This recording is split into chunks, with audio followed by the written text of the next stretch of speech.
Hi, Danika Watson, nurse practitioner, coming to you today to discuss Halloween candy.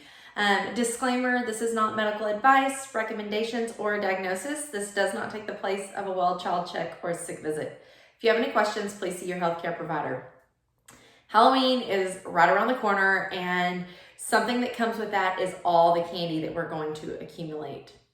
Some things I want to point out about ingesting lots of sugar. If you followed me long enough, you know I try really hard to keep the sugar content in my household and for my family to a minimum. I am not 100% successful. We live for sure, but where we can supplement sugar-free things and where we can take different roads, we will. Something that's very hard to avoid is bags and loads of candy. You want to take your kids out trick-or-treating, you want to do the festive things. However, when you get home, you're left with bags or sacks or buckets of candy and what to do with it. But some things that I want to tell you before you let your kid indulge in all that candy is what this sugar can do to your child. We'll start with the obvious and the gut issues that it causes. Just in short, candy is it's sticky. It's got the sugar in it. So what happens is your stool is going to stick together, and it's going to become so tacky that water is not going to be able to absorb through the stool. What that causes is constipation. So you can absolutely have some constipation.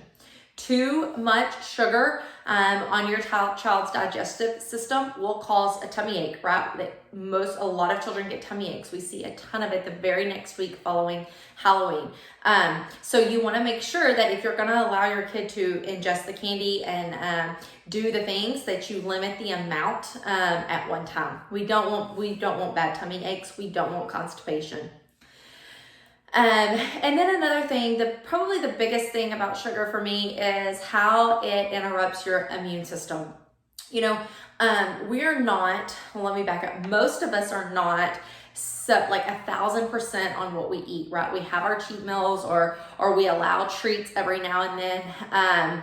We buy the easy things at the grocery store at times. And so those things all are processed, and they have, products in them or ingredients in them that aren't the best for us. And so I can't say that 99% of us, live that great life where our immune system is 100%. It's just not feasible in the world we live in and the food we eat. I say all that to say that when you have that kind of a lifestyle or worse, and then you add in all the sugar on top of that, your immune system is going to be suboptimal at its best, right? It's going to lower it down. All the sugar dysregulates your immune system. It sets yourself up for sickness. It sets your body up to be tired, to be depleted of nutrients.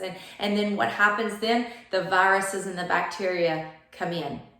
And sure enough, it's right in the middle of what we call respiratory season. So you are really opening up the vault for your kids to get some kind of virus or illness during this high season time by allowing them to have, a ton of sugar during these holidays or during this particular holiday where it's kind of surrounded by candy.